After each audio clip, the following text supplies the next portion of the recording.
In the quiet town of Offa, nestled between red dust roads and whispering hills, a boy named Tajudeen was born under a night sky full of stars.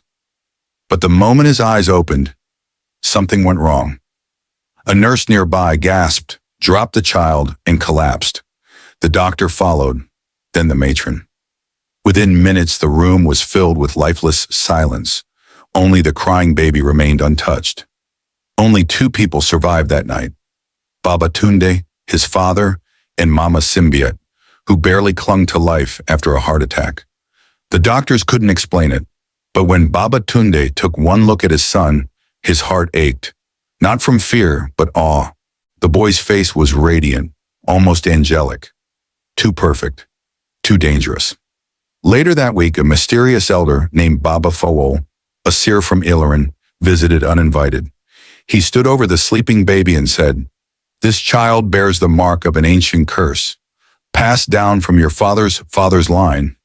His face holds the beauty of spirits, but those who look upon it shall meet death, unless love finds him in its purest form." Mama Simbiat clutched her son. "Will he ever be free?" "Yes," Baba Fawol said, "but only when someone passes the three sacred trials: betrayal, true love, and life-risking sacrifice, and still loves him. Only then shall the curse shatter." The family named him Tajudeen, meaning crown of faith, and they began a life of silence, shadows, and survival. As Tajudeen grew, the curse proved real. A curious neighbor once peeked into the home and dropped dead. A curious cousin collapsed and never woke. From that day, Mama Simbiat crafted a protective box, padded inside with velvet, with slits at the eyes. Tajudeen wore it always. It became his face, his prison, and his protection. He never went to school. Instead, his mother taught him math and poetry by lantern light, while Baba Tunde told him tales of kings and ancestors under the mango tree. Tajudeen was brilliant, absorbing books like bread, but he was always alone. He watched boys chase kites from the window. He listened to girls sing by the well, never allowed to join them. At night, he would weep silently. "Will I ever be normal?" he once asked his mother. "You are not normal," she replied softly, brushing his cheek. "You are extraordinary, and someday the world will see you, not with their eyes, but with their hearts." Years passed. Tajudeen grew into a tall, broad-shouldered young man with a deep voice and wiser eyes than his age. At 19, he made a decision that would change everything. He told his parents, "I want to attend university. I want to learn, to grow, to see the world, even if it can't see me." His parents hesitated, then agreed. Mama Simbiat hugged him tightly and whispered, "Wear your box, Tajudeen, but do not let it define your soul." And so Tajudeen packed his books, his courage, and his hidden face, and left for Kwara State University in Maledi. He didn't know that in the crowd of students and strangers waited both destiny and danger. Kwara State University. Maledi was alive with chatter and dreams. Students buzzed from hostel to hall, laughter rising with the sun. Among them walked a strange figure, tall, quiet, his head boxed in a smooth brown helmet, with eye slits carved carefully into the wood. He drew stares. He drew whispers. Tajudeen walked with his hands in his pockets, his shoulders stiff with anxiety. He could feel the curiosity pressing in like heat. He kept his head low and moved fast through the school gate into the lecture hall. Nobody needed to know why he wore the box. As long as they didn't try to remove it, they'd live. At first, people just stared. Some students whispered, others laughed. "Who's the transformer?" one boy snickered. "Maybe he's hiding burn scars," another girl said. Taj ignored them all. He had come here to learn, not to explain his pain. But it didn't take long for his brilliance to shine. In lectures, he asked the smartest questions, submitted perfect assignments before deadlines, and solved equations professors struggled with. His name spread, Tajudeen the genius in the box. Yet not all attention is good. One boy in particular couldn't stand the praise Taj received.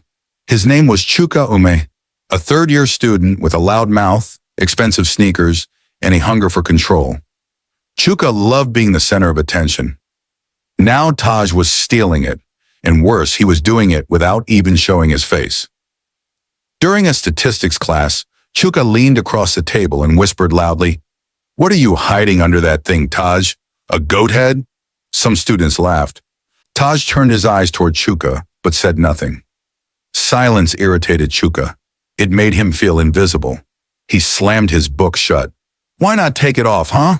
Or are you scared we'll scream from the horror show?" Still, Taj didn't respond. Not out of fear, but discipline. He had trained himself not to react. His face wasn't just a mystery, it was a weapon, and he wouldn't let it hurt anyone, not again. But Chuka didn't stop.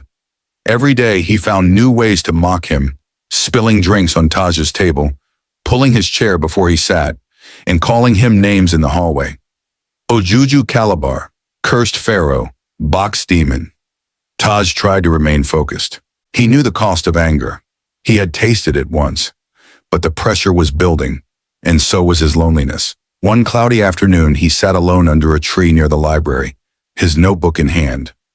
A shadow approached. "Hi," a soft voice said. "Can I sit here?" He looked up through the slit of his box. It was a girl, a beautiful one, light-skinned with thick black braids, a purple head wrap, and brown eyes that didn't flinch at the box on his head. "I'm Vera Afolayan." Taj paused, then nodded. "Tajudeen." They sat in silence for a moment, listening to the breeze rustle the trees. "You're smart," she said suddenly. "Your answer in class today?" No one saw that coming. Taj turned slightly. "Thanks. I know people can be harsh here," Vera added, "but I think what you're doing takes guts. Coming to school, living like this." Taj wanted to trust her, but trust was expensive, and betrayal was deadly. So he simply said, "I have my reasons." What Taj didn't know was that Vera had been sent by Chuka, and her sweet words for now were part of a dangerous game. But the heart has a way of making even spies forget their mission. Vera sat beside Tajudeen again the next morning, this time in the back row of their economics class. She offered him a packet of chin-chin and a cold bottle of water. "Peace offering," she said with a smile. Taj hesitated, then took it. "Thanks." Day by day, Vera continued her silent mission, assigned by Chuka Ume, the campus tyrant. The plan was simple.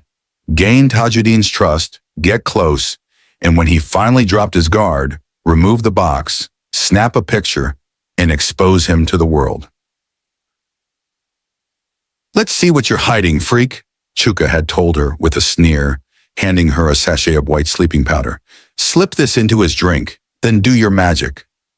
But Vera wasn't evil. She wasn't like Chuka. She had only agreed because Chuka had threatened to frame her for exam malpractice, something he had done to another girl before. She felt trapped. Yet with every passing moment she spent with Tajudeen, her mission blurred. She watched how he held his books like they were his only friends, how he nodded silently at lecturers who praised him, how he sat under the mango tree by the ICT center, sketching in his notebook. He wasn't arrogant or weird. He was gentle and wounded. One evening, Vera invited him to her off-campus apartment in Maledi. "I need help with this calculus assignment," she said. Taj paused. "Are you sure? People don't usually like to be seen with me." "I'm not people," she replied. Inside her room, Taj helped her solve the equations, his box resting softly against the chair as he bent over the paper. Vera made tea. Her fingers trembled slightly as she opened her drawer, looking at the sachet Chuka had given her. She stood over the 2 cups, sachet in hand. Her heart pounded, but she couldn't do it. Instead, she threw the powder in the dustbin, poured clean tea, and returned with a smile. "You've helped me a lot," she said, handing him a cup. They sipped in silence. Then Taj spoke. "People think I'm hiding because I'm shy or ugly," he said. "They don't know. This box saves lives." Vera looked at him. "You mean people get hurt if they see you?" He nodded slowly. "I wasn't always like this. My face, it's a curse since birth. I've lost people just because they looked at me." There were tears in his voice, though none fell. "I'm sorry," Vera said quietly. That must be lonely. Taj nodded. It is. Later that night when he left, Vera sat alone in her room, conflicted. Her phone buzzed. Chuka, did you get the photo? Vera stared at the screen, then replied, Vera, no, I couldn't. I'm out. The next day at school, Chuka stormed toward her in the hallway. You think you can disobey me? Students turned to look. Tajudeen walked nearby. She played you, Chuka shouted at Taj.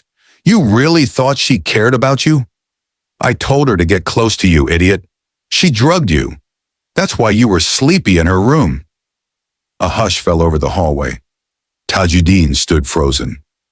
The memory of that evening, the sudden drowsiness, it made sense now. His hands trembled. Vera stepped forward, her voice breaking. I didn't do it, Taj. I couldn't. I swear. I didn't give you the drug. Taj looked at her through his box. I trusted you, he whispered, and he walked away, heart cracked open once more. Tajudeen didn't show up for class the next day, or the day after that. He stayed alone in his hostel room in Ibukun block, curtains drawn, lights off, the box still on his head. His chest was tight. His thoughts spiraled. I trusted her. She was different, wasn't she? He couldn't shake the feeling that even those who smiled at him were just waiting to pull off the box, to reveal the monster, not because they cared about him, but because they were curious or cruel or both. Meanwhile, Chuka fumed. His plan had failed. But he wasn't finished. Vera was too soft, he muttered. I'll find someone else. Someone who's not afraid to go all the way. A few days later, two bold girls, Ngozi and Miriam, popular faces on campus, approached Chuka. They had heard the rumors, the boy with the box, the killer's stare. It sounded like a challenge.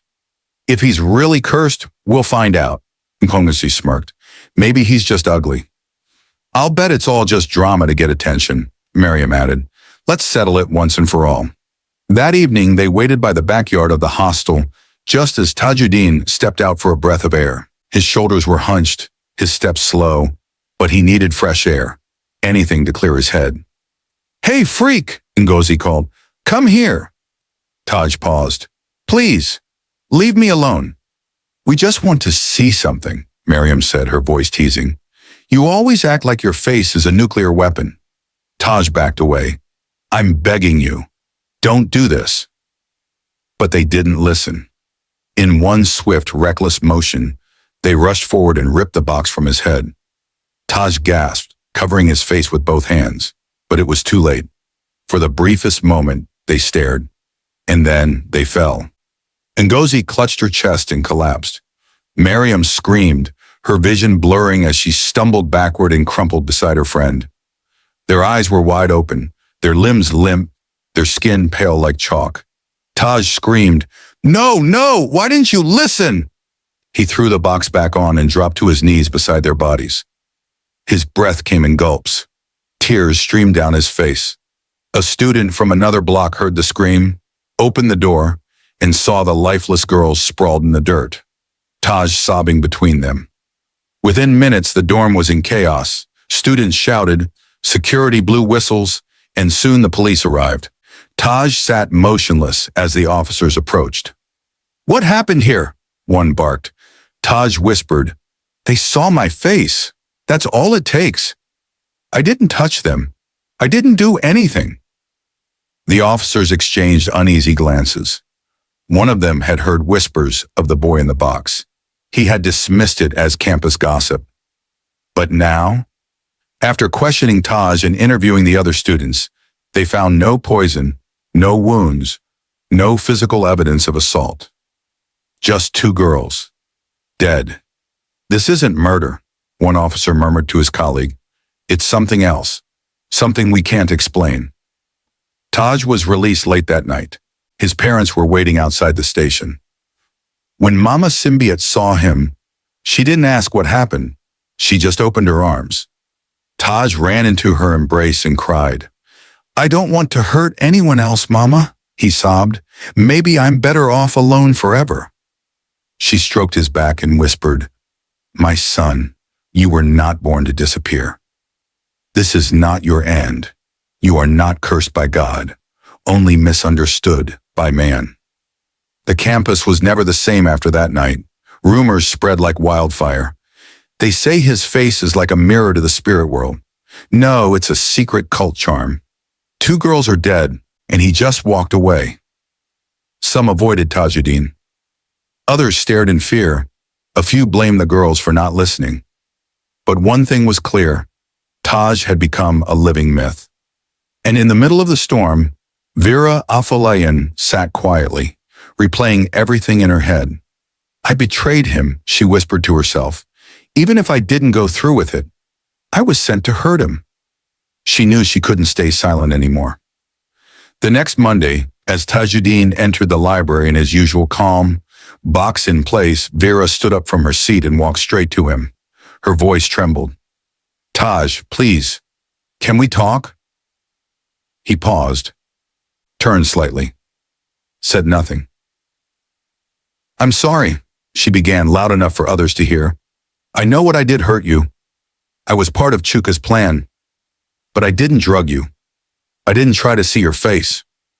I walked away that night because I couldn't bring myself to betray you completely. I see now that I should have said something sooner. Taj's fists were clenched. Why didn't you tell me? He said finally, his voice sharp. I was afraid of Chuka, of what you'd think. But I see you now, Taj. Not just the box. I see your strength, your silence, your soul. I don't want forgiveness because I deserve it. I want it because I truly care about you. For a long moment, Taj was quiet. Then he said, why didn't you take off the box that night? You had the chance. Vera's eyes softened. Because I believed you. And because something about you made me want to protect you, even from myself. The box didn't move, but something inside Taj's chest did. He nodded slowly. Thank you. From that day on, things began to shift. Taj started sitting beside Vera during lectures again. They talked, they laughed cautiously. He didn't open up fully, but the walls were cracking, one word at a time. Meanwhile, Chuka Ume boiled in silence. He had lost the upper hand. Taj was walking freely. Vera had chosen sides. The fear he tried to use had made Taj famous, not finished. One afternoon, Chuka cornered Vera near the school cafeteria. So this is it? He snapped. You pick a freak over me? You'll regret this. Vera didn't flinch. You should regret what you've become, Chuka. His friends stood awkwardly nearby. Some had started avoiding him. Others whispered behind his back. His kingdom was crumbling. And Taj was beginning to believe that he might be more than his curse. That maybe, just maybe, he could be seen and not feared. That night, he sat at the dining table with Mama Simbiat and Baba Tunde, eyes low. Graduation is in 2 weeks, he said. I want to walk across that stage with my real face. His mother's spoon paused. His father leaned forward. Taju, his mother said carefully. You remember what Baba Fawul said? The curse will only break when someone passes all 3 trials. I know, Taj said quietly, and I think someone already has. Days melted into one another as graduation approached. The campus buzzed with excitement. Students rehearsed convocation speeches, ironed gowns, and took photos beneath the flowering flame trees. But for Tajudeen, something deeper stirred within. He found himself pacing more often, distracted in lectures, quiet even around Vera. Her presence brought him peace, but also a question he dared not speak aloud. Had she passed the 3 trials of the curse? He sat alone beneath the old mango tree one evening, clutching the small river pearl necklace his mother had given him long ago, the last gift of Baba Fawul before he vanished from their lives. Betrayal, love, sacrifice, Taj whispered. She's been through them all, hasn't she? That night, he sat with Mama Simbiat in their living room in Offa. The glow of the kerosene lamp cast soft shadows across the wall. I'm tired, Mama, he said. I want to be free. She folded her hands gently. You are stronger than your fears, Tajudeen. You've carried this burden with honor. But remember, curses don't lift themselves. You must take a leap of trust. Only then can love do its work. Taj nodded. 2 days later, he stood outside Vera's apartment. She had invited him over for dinner. It felt normal. A part of him was terrified. She opened the door with a wide smile. You came. He nodded. I wouldn't miss it. Inside, the small apartment smelled of spicy jollof rice and grilled chicken. Soft music played in the background. They ate, laughed, shared stories of childhood and dreams they rarely voiced. I used to want to be invisible, Vera said suddenly, because people only saw my looks, not my mind. But then I met someone who wore his pain on the outside, and I started seeing more clearly. Taj's heart raced. He looked down. You're not afraid of me? She shook her head. I'm afraid for you, that you'll never know how loved you are. Then came the moment neither of them planned. As Vera reached for a napkin, her hand brushed against the side of Taj's box. The strap slipped. The box tilted, then fell. Time slowed. Taj's breath caught. He stood up in panic, covering his face with both hands. No, Vera, you have to look away. But Vera didn't. She stood still, her eyes locked on him, her voice steady.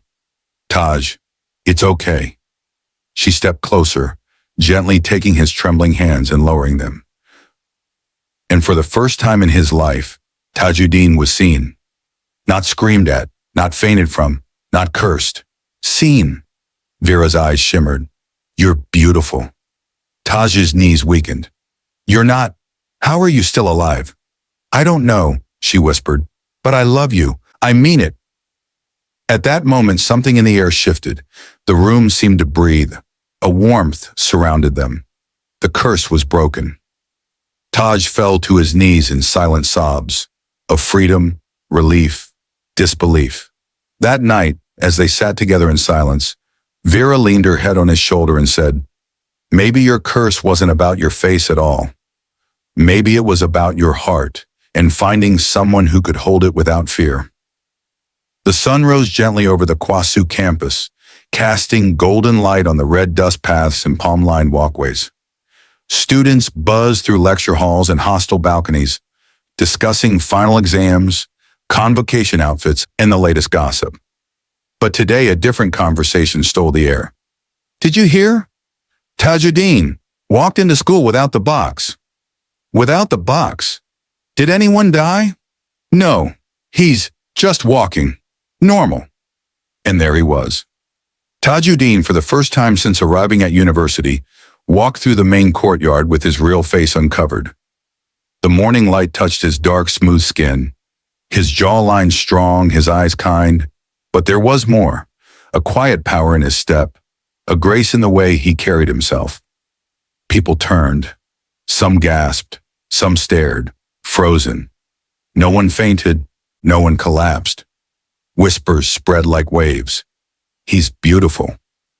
And he was hiding this face? Maybe the curse is real, and maybe it's gone. Vera walked beside him, proud, her head high.